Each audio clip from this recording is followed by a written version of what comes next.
ბათუმის შავი ზღვის ხელოვნების საერთაშორისო ფესტივალის ფარგლებში აფხაზეთის სიმღერისა და ცეკვის სახელმწიფო ანსამბლ აფხაზეთის სოლო კონცერტი გაიმართა. ანსამბლი აფხაზეთი მაყურებლის წინაშე განახლებული პროგრამით ქორეონიკონი წარდგა და ფესტივალის სტუმრების დიდი მოწონება დაიმსახურა. შავი ზღვის ხელოვნების საერთაშორისო ფესტივალი ელისო ბოლქვაძის საქველმოქმედო ფონდ ლირას ორგანიზებით წელს მე-11 სეზონს აღნიშნავს. დამსწრე საზოგადოებას აფხაზეთის განათლებისა და კულტურის მინისტრის მოვალეობის შემსრულებელმა ნანა გაბელია მიმართა. მან ფესტივალის ორგანიზატორებს აღნიშნული შესაძლებლობისთვის მადლობა გადაუხადა და კიდევ ერთხელ გაუსვა ხაზი ქართულ-აფხაზური კულტურის მნიშვნელობას ჩვენი ქვეყნის პოპულარიზაციის საქმეში. კონცერტს საქართველოს პარლამენტის კულტურის კომიტეტის თავმჯდომარე ელისო ბოლქვაძე, აფხაზეთის განათლებისა და კულტურის მინისტრის პირველი მოადგილის მოვალეობის შემსრულებელი გიორგი ჯინჭარაძე, ადგილობრივი ხელისუფლების წარმომადგენლები და საპატიო სტუმრები ესწრებოდნენ. აფხაზეთის სიმღერისა და ცეკვის ანსამბლი, სახელმწიფო ანსამბლი, ისინი პირველად სტუმრობენ ბათუმის ფესტივალს, რაც ძალიან მნიშვნელოვანია ჩვენთვის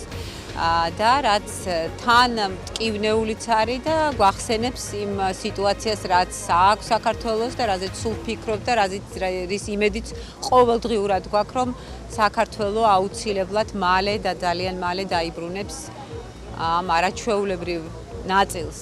თავის ქვეყნის ნაწილს. Გავსი სამშვიდობო ინიციატივები ძალიან მნიშვნელოვანია, განსაკუთრებით მნიშვნელოვანია ჩვენთვის, ანსამბლი აფხაზეთისთვის, რომელიც ვფიქრობ, რომ აუცილებლად იტყვის თავის სათქმელს და წელს პირველად გვაქვს ეს შესაძლებლობა, რომ მსგავს საერთაშორისო ფესტივალში მივიღოთ მონაწილეობა და მე მინდა თან ვისარგებლო შემთხვევით ფონდ ლირას ქალბატონ ელისო ბოლქვაძეს გადავუხადო ძალიან დიდი მადლობა და ვფიქრობ, რომ აუცილებლად ჩვენ აი ესეთი ინიციატივებით, მსგავსი ფესტივალებით უფრო მეტად დავახლოვდებით ჩვენ აფხაზ დებთან და ძმებთან.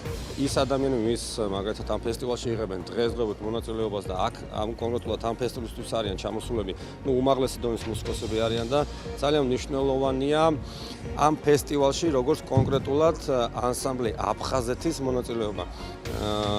სენსიტიურად არ ვსაუბრობ, რომ ეს არის აფხაზეთი, მაგრამ ძალიან მნიშვნელოვანი სახელწოდება და ძალიან მნიშვნელოვან ფოლკლორს, თანამედროვე ცეკვებს, სიახლეებს გვაძლევს და რაღაც ახალ თაობას უფრო მეტ ინტერესს უღუებს იმისკენ თუ რა იყო, რა არის და რას ველოდებით აფხაზეთში ჩასვლის დროს ან დაბრუნებისთვის.